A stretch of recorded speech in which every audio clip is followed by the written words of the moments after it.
tanks for staying tours. Customs impound more contraband from smugglers operating in part of the country. Also on customs reports, the Katsina State Command impound jackknives from smugglers operating across the Nigerian border. Plus, more reports, and also the comments of the CG of Nigerian Customs Service with members of the National Assembly in Abuja on the workings of the Nigerian Customs Service. I am Igi7 Edian. Stay tuned. Anti-smuggling activities have heightened up. As of today, the smugglers are getting more dangerous, more lethal, and therefore we cannot but also build up our arsenal to be able to meet those challenges. And that's the reason why we, as first set, we have been able to procure these vehicles, 75 of them. They are well equipped, well built. We are not going to allow officers to be killed as they have been killed in the past. At this moment, and as we are launching these vehicles, and many more will follow, all commands will have these vehicles and they will be ready. Of course, we have had, in the past, we have trained our people. We have asked the army to train most of our officers, and continuously we'll be training our officers on the skill of arms, especially with the use of these vehicles now. There will be more training, more capacity building, so that our officers will be equipped both in terms of tactics and in terms of equipment to be able to repel any attack that is raised against them. We will employ everything that is possible to make sure that communities, especially border communities, we work hand in hand with them to fight smuggling. But where we have our men being attacked, there's no going back. We will now deploy the minimum force possible to repel such attack and many others. They have been acquired, as the Controller General has said, in response to the heightened attacks that we have been receiving from smugglers. So with these vehicles, our officers will be able to, of course, they have been trained on the rules of engagement. We have to be able to respond proportionately to attacks from smugglers. We will give them a run for their money. I will advise that the smugglers, of course, smuggling is not a business. They should find a way of doing legitimate business and quit the business of smuggling. Otherwise, we will hit them below the belt. The Controller General of Nigerian Customs Service has continued his briefing with members of the National Assembly in Abuja. He told them that the customs will always implement federal government directives on importation of goods into the country. This is one of the biggest challenges Nigerian Customs has, and I don't think it's only Nigerian Customs Service, it's the global problem to all customs administrations.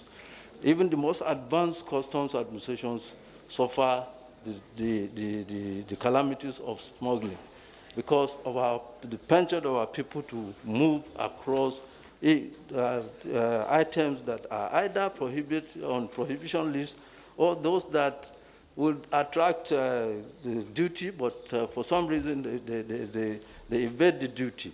So this is not only our problem, but it's a global problem. And in Nigeria, ours is even the worst because our people are the most non-compliant group of people.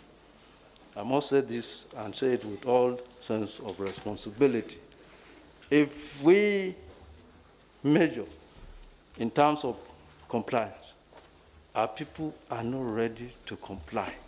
And therefore, you find out that for every 10 containers that we examine, you hardly find 5, in most cases, that are fully in line with declaration. The rest are either under-declared, in connivance between the importers, the freight forwarders, and of course our officers in some cases. So this is one of the fundamental reasons why smuggling still continues to strive. Along our borders, Mr. Chairman, distinguished members, we have put in place what we feel is adequate in terms of managing smuggling. We have a 3-layer enforcement. We have the area commands that are deployed in the borders. We have the federal operation units, and we have the strike force, which are always on standby for any credible information to strike. These have yielded adequate result, but certainly that has not curbed smuggling. And I must say here, Mr. Chairman, that for us to stop smuggling completely is probably unheard of. But we are working assiduously to reduce it to the barest minimum. And we need a lot of other input in terms of technology, in terms of manpower, and of course, most importantly, Mr. Chairman, is that I've said this in so many forums, and I will repeat it here, is that the non-cooperation of our border citizens is one of our biggest problems. And I don't blame them, because when you go to these border communities, Mr. Chairman, you find out that in most cases, there's no governance, there's no presence of government there. Today, Coca-Cola is produced in Nigeria and paying no excise. It's only in Nigeria that you find Coca-Cola products and they're not paying excise duty. All other carbonated drinks are also injurious to our health. So if we equally tax tobacco and alcoholic beverages, I see no reason why we should not tax the carbonated drinks. We have said this for the past 5 years I've been on this seat, and up to today we have not been able to get it through. Why? The reason why, I don't know. So, Mr. Chairman, my submission is simple. We will continue to rely on the unpredictable atmosphere to collect as much as we can, but for us to be precise and more predictable, I think we must pay more attention to our industries and extract excise from them. That will be more predictable and much more realizable. And of course, for every import duty we collect, we are, as a matter of fact, encouraging other countries to produce. For every import that comes into our country, it is our money that goes out to finance those factories and give jobs to their own people. Whereas in our case, we are not producing. So, Mr. Chairman, to say this is that the National Assembly should also help and see how, on the whole, totality of it, we can encourage domestic production, because that is the only way we can sustain our economy and, of course, sustain the revenue collection for the Nigerian Customs Service.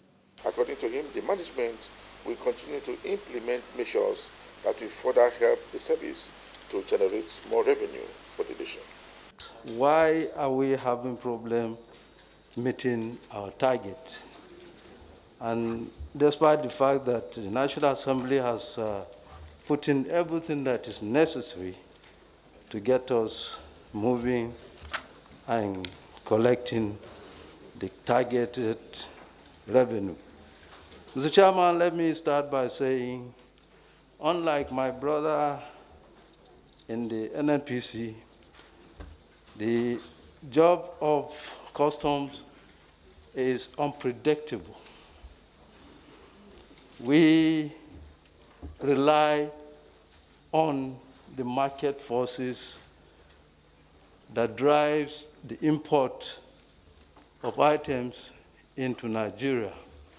And as of today, Mr. Chairman, the bulk of our revenue comes from import. In most climes where the customs collect revenue, they rely mostly on excise. And that means the production within the country.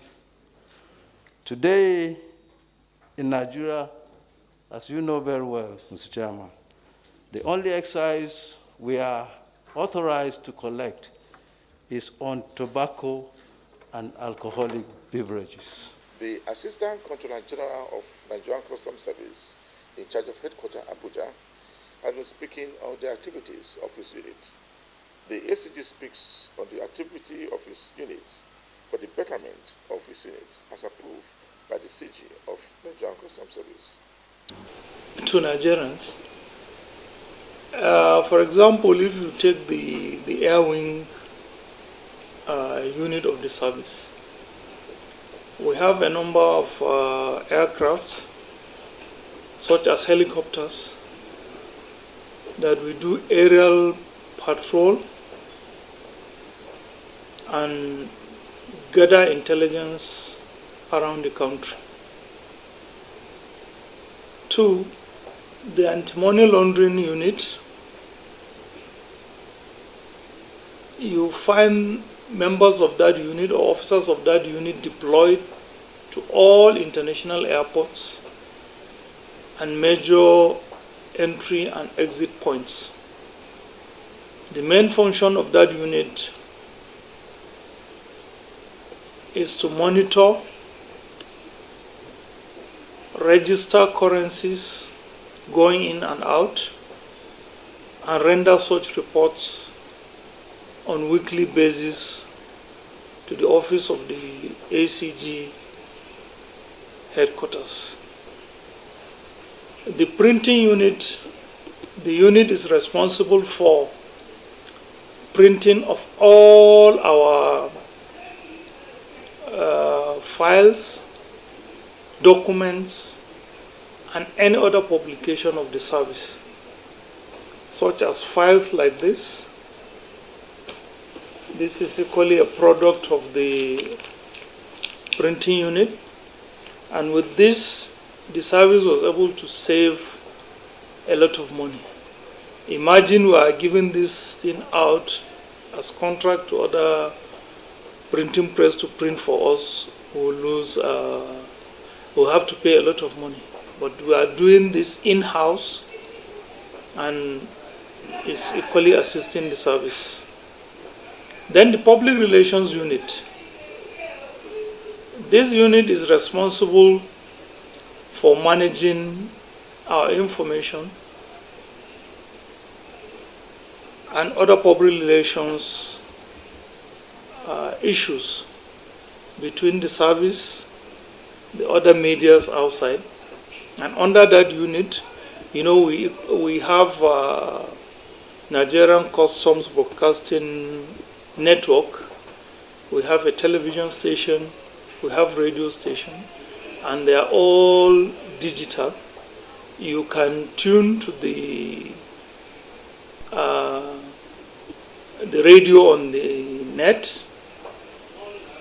You can equally get it on FM. Then the television, you see most of our activities. This one is being coordinated by the PR unit. You are watching the program Customs Report. The Customs Controller in charge of FOU Zone C has been speaking of the activities of his command since he took over the command.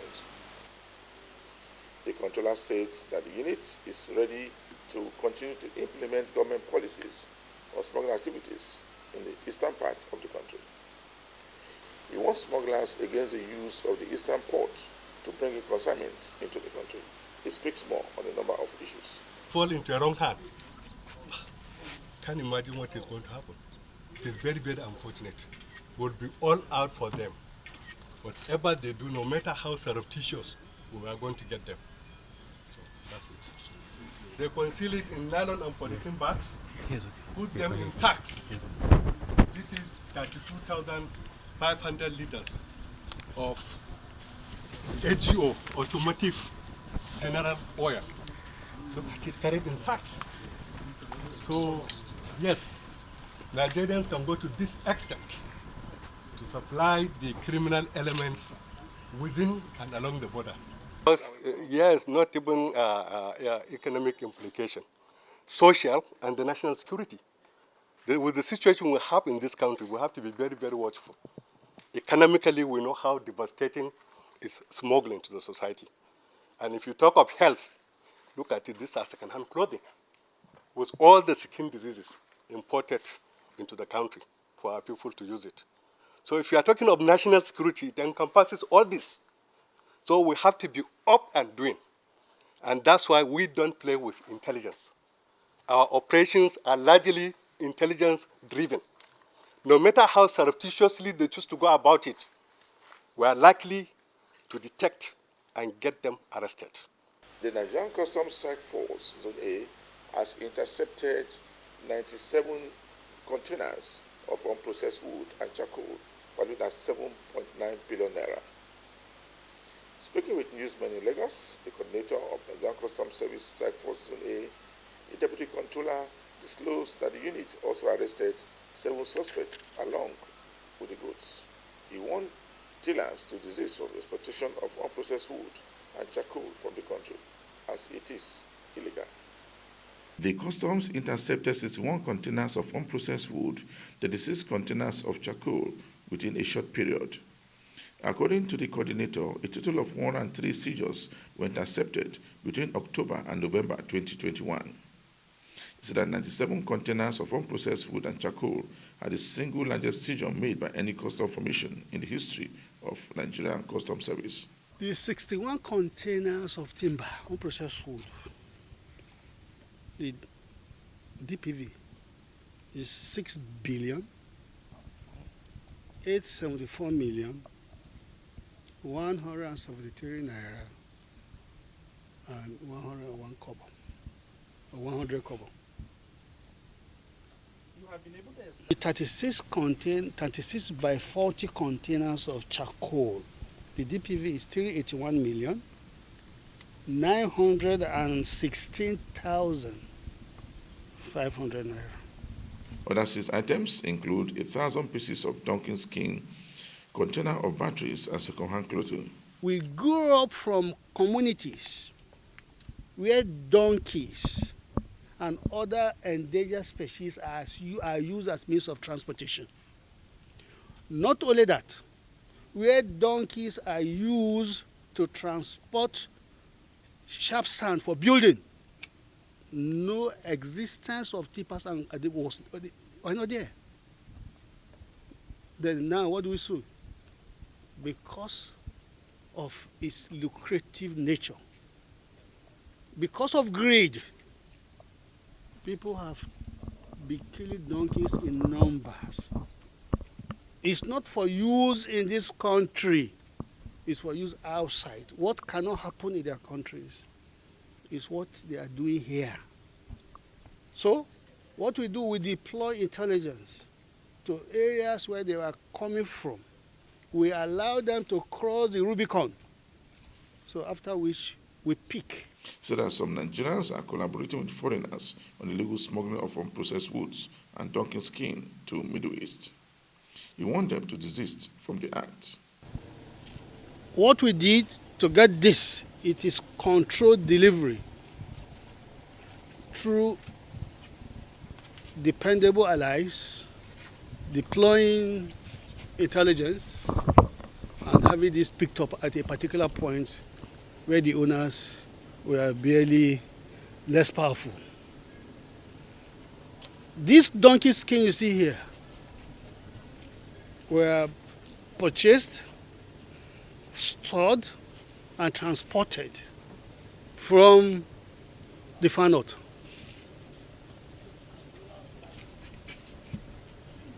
Owing to credible intelligence, we deploy our men and officers to pick the vehicle.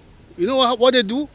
Now they will load livestock, cows and co on top, and chicken, so that officers may not assume that anything criminal is there. That is why I told you people that we control deliver this. It's intelligent.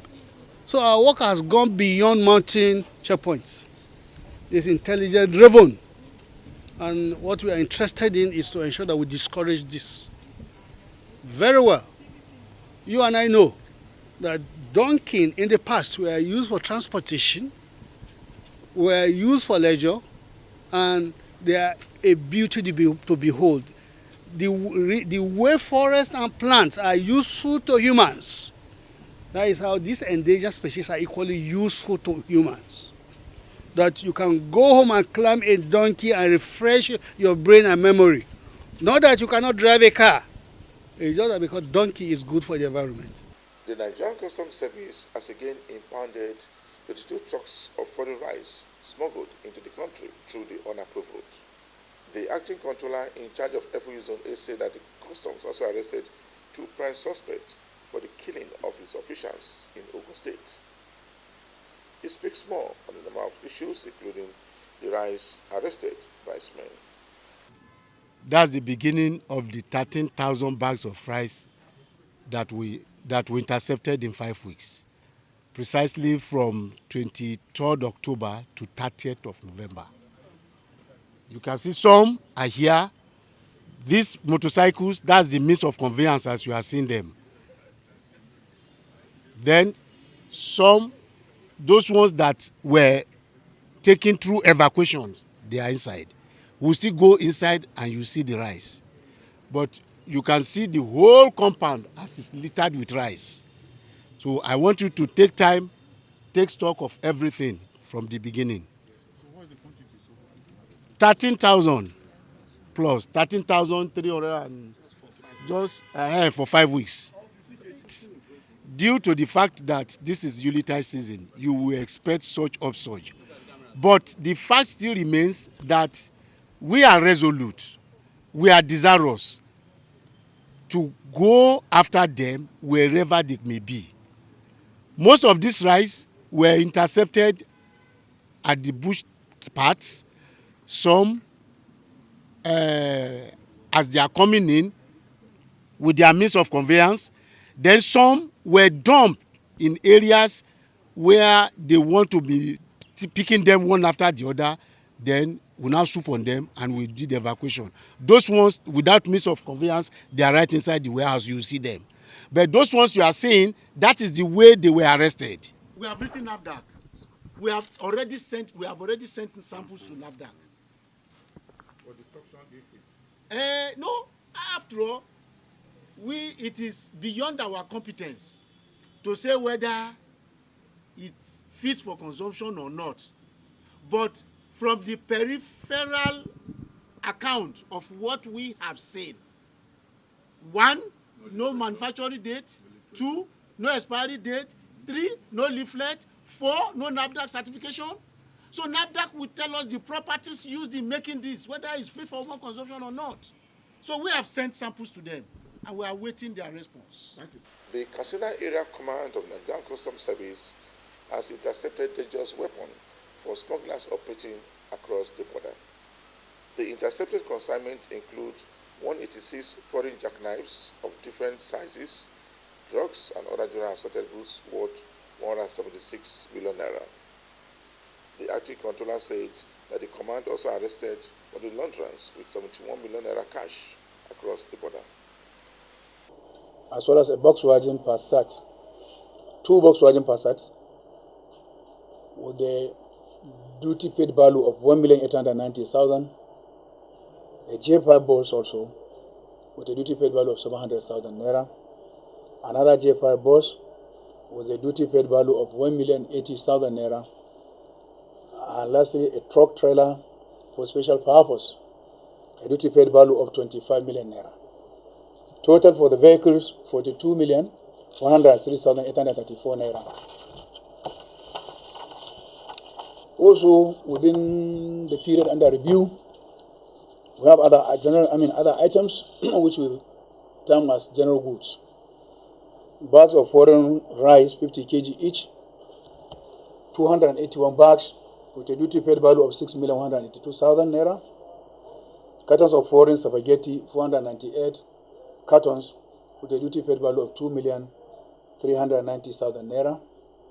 Bags of foreign macaroni, 7 cartons, a duty paid value of 33,600 naira, as well as kegs of vegetable oil, 25 liters each, 22 kegs with a duty paid value of 532,000, cartons of medicament diclofenac with a duty paid value, 10 cartons, duty paid value of 5 million naira. Bags of potash, 3, duty paid value 30,000 naira. Cartons of foreign milky creamer, 35 cartons, duty paid value of 735,000 naira. Kegs of petroleum product PMS, 25 liters each, 81 jerry cans with a duty paid value of 367,537 naira. We have sacks of automotive gas oil AGO of 25 liters each, 75 jerry cans with a duty paid value of 163,350 naira. The article plans said that the customs will continue to wage war against smugglers operating in the northern aspects of the country. We have handed over the Indian hemp as well as the suspect straight to the NDLE for the destruction of the CGC headquarters for prosecution. Also, the truck, the special purposes truck, has also been handed over to NDLE for further investigation and prosecution as their own prerogative directors of powers under the direction of the CGC from the headquarters also. Just before the end of this week edition of the program, Customs Report, we brought you a report where goods worth billions of naira was accepted by Nigerian Customs Service in Nigeria. For me, Igisemi Edine, thanks for watching.